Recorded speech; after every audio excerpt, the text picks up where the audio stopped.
Malolele, this is Pacific Waves from RNZ Pacific. I'm Susana Suiswiki. Coming up, early marriage of girls severely undermines their rights, especially to education. Solomon Islands looks to stamp out child marriage. Also, narco-subs are going undetected in the region. And represent my mum's side, its whole four side, and really make them proud, my grandparents as well. So.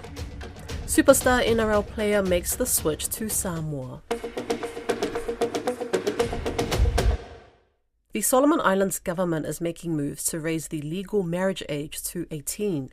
At the moment, someone can legally marry at 15 with parental consent, something that may change following a review of the Islanders' Marriage and Divorce Act.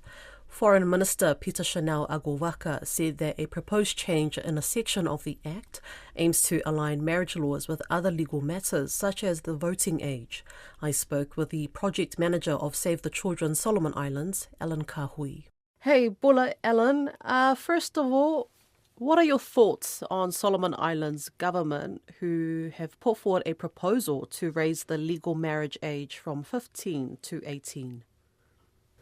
Okay, yeah. So thank you so much, Susan. Well, that news is a welcoming news, an exciting one, of course, I'd say, for the CVAP coalition partners of Save the Children, World Vision and Child Fund, because I'd say this proposal, which the government just earlier this month has deliberated on during one of the parliament sittings, is more like a promising step from a government where the Minister for Foreign Affairs and External Trade, Honorable Peter Chanel Agovaka, told Parliament that they are looking into realigning the marriage laws to the international conventions which our country has ratified, for instance, the United Nations Conventions on the Rights of a Child. And yeah, this is good news for us because this is what we've been advocating for, to protect our children from child marriage, and for the government of the day to propose the agency of ensuring the enactment of this section of the Act is, good news for us. And we are so looking forward to, we are so looking forward to the day when that will happen. Yeah. From your view, Ellen, why is child marriage such a huge problem in the Solomon Islands? Yes, thank you. Okay, yes. So child marriage is a prevailing issue for us in the Solomon Islands because recent data have showed that 21% of girls and 4% of boys are married before the age of 18, 6% of girls are married before the age of 15, and this statistics itself is alarming, don't you think? And so we are all about the protection of children, And so raising this legal marriage age in the Solomon Islands from 15 to 18 is a crucial reform because it protects children who are vulnerable from forced early unions. Even with parental consent, marriage at such a young age can hinder a child's physical, emotional, and educational development, and also deprive them too of the fundamental rights. So, and also noting that early marriage of girls severely undermines their rights too, especially to education, health, and future prospects. Because once married, girls are often unable to complete their schooling. The opportunities for further advancement in life is also cut off. Noting also their health too is at risk, and studies have shown that adolescent pregnancy is about common among married girls and the leading cause of death also for girls aged between 15 to 19 worldwide. And moreover, the children of child brides, they face increased dangers too, meaning that they are more likely to be born with low birth weight, suffering from malnutrition, experience poor physical development. There's also the fear of facing high rates of mortality too, compared to those children who are born to older mothers. So Right. these are some of the many negative impacts of child marriage for girls, and this is why we continuously advocate for government of the day to take agent action to address this issue. Yeah. Obviously, you're for this proposal that the government has put forward, but do you know of anyone that has criticized the proposal or who are against the proposal? What are they saying? What are their reasons as to why they're against this proposal? Thank you, Sue. I think to answer the question, I'd say that there's non-oppositions that are not off yet. Yeah, because I guess every person, every family member, they be community leaders, state leaders, parents, or caregivers, and youths and children, who we have consulted, they also voiced their opinions on their thoughts that the marriage age should be increased.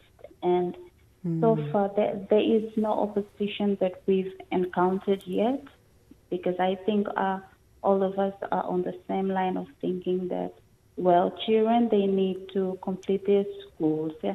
Like, we need to protect our children from child marriage or forced marriage.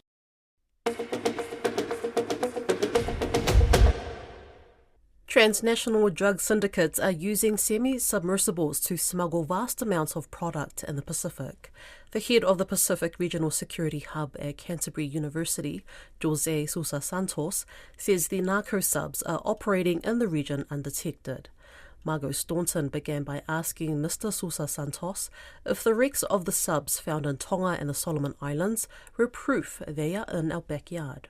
It does definitely show a new trend and modality utilised by transnational criminal syndicate, specifically from South America, from Mexico, as they're moving drugs through the Pacific towards Australia and New Zealand, who are seen as cash cow markets of the region. These kind of low-profile vessels, LPVs as they're termed, normally utilised to move cocaine or methamphetamines from South America towards North America, but also from Brazil launching pads, so through the Atlantic towards Europe. So that shows that they have the range. These new tactics are something that we should be worried about, and that we should be training not just Australia and New Zealand's law enforcement and Navy to address, but also training and lifting the capacity of Pacific forces to be able to interdict and to understand this threat.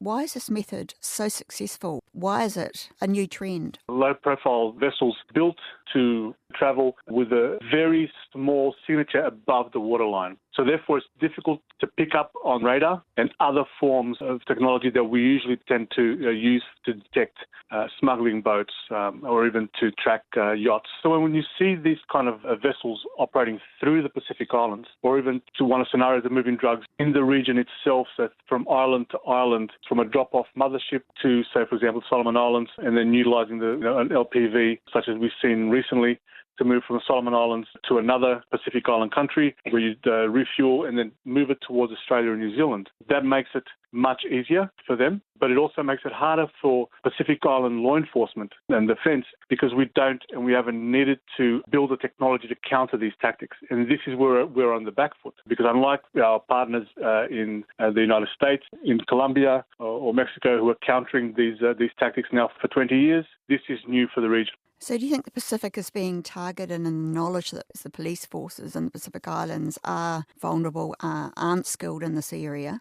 Definitely. We've only just been able to see Pacific Island countries' law enforcement agencies starting to work together to uptick their skill sets to now making an impact on the smuggling routes through the Pacific itself. So by changing these tactics, by adding this wildcard to the tactics utilised by transnational criminal syndicates, it's now forced the region to rethink its strategy to how to counter the movement of drugs. At the moment, we're looking at submersibles that are manned, but what's coming over the horizon is unmanned narco-subs, sort of drone narco-subs, which control and utilise Starlink, for example. There are other methods of delivery. There's also something called the narco-torpedo, which is towed behind a delivery ship, and that could be a fishing trawler from one of the fishing fleets in the region. When it gets close enough to land, the torpedo is activated. Of course, it goes on a straight trajectory to a landing point, might be one of the deserted beaches, and then the drugs get picked up. So there's a different series of tactics which are utilized by the syndicates. One of the important things that needs to be kept in mind is the large amounts of drugs that can actually fit inside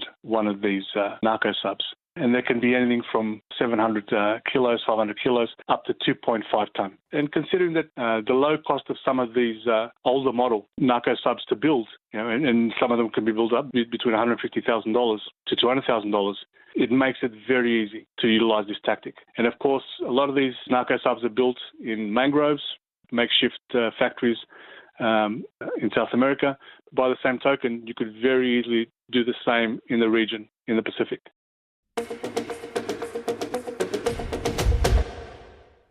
It's been a year since Auckland Council introduced its local alcohol policy. The policy limits alcohol sales in supermarkets and bottle stores to 9 p.m.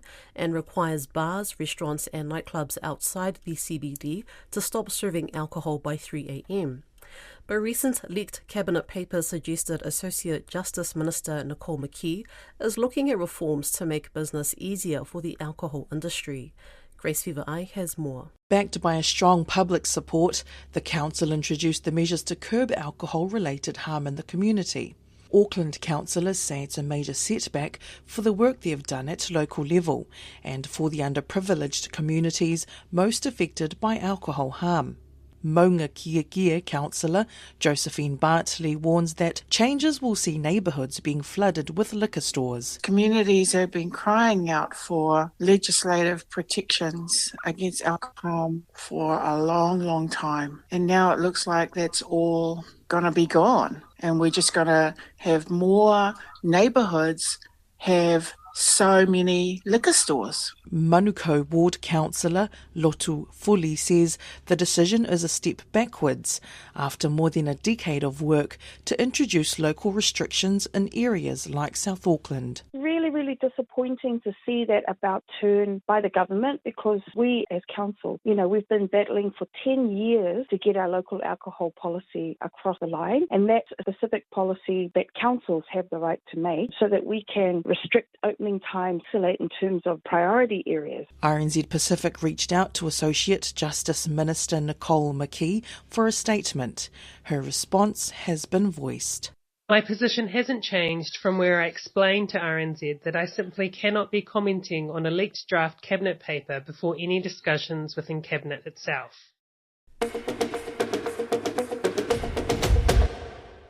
After much online and media speculation in the weekend, NRL star player Payne Haas finally confirmed his change of allegiance from Australia to Samoa. The move will see him play for Tour Samoa in the upcoming Pacific Championships and the Rugby League World Cup in 2026. It's been seen as a boost for Samoa Rugby League, but a blow to Australia. Speaking to media on Sunday, Haas said the decision to play for the island nation was inspired by his mother's family. The anthems were playing and my mind started racing back. Lots of memories with my mum and making us sing the national anthem for Samoa a lot in the back of the car, and I think that came to mind, and I think from that moment onwards I wanted to play for Samoa and represent my mum's side, the top four side, and really make them proud of my grandparents as well. So it means a lot to me. I grew up around, obviously my grandparents a lot, and my mum's side, and my Uncle Mark, Hayden knows they're best mates, and he played for Tour Samoa as well, and I remember always watching him doing the super toll and all that, and always wanted to do it, and I used to always do it in front of the TV. So I get my moment now to play for Samoa. It's something I've always wanted to do, and I'm just privileged and blessed to be here now. So. The Brisbane Broncos prop is of Samoan, Filipino and Swiss descent. He's also represented New South Wales 17 times in State of Origin. Tour Samoa player Stephen Crichton said he'd been trying to recruit Haas for a while.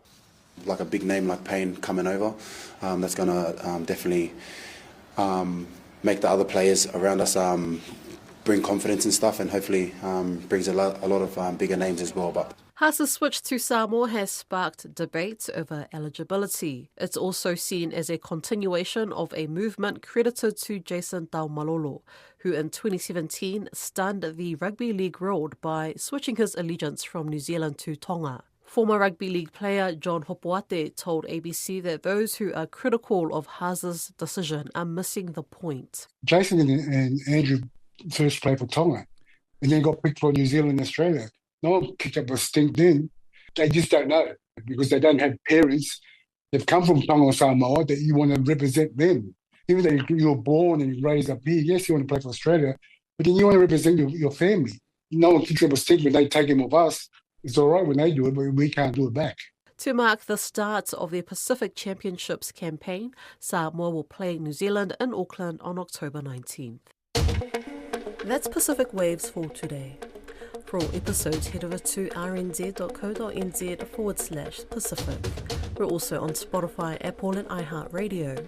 From myself and the RNZ Pacific team, tō whā sui fua.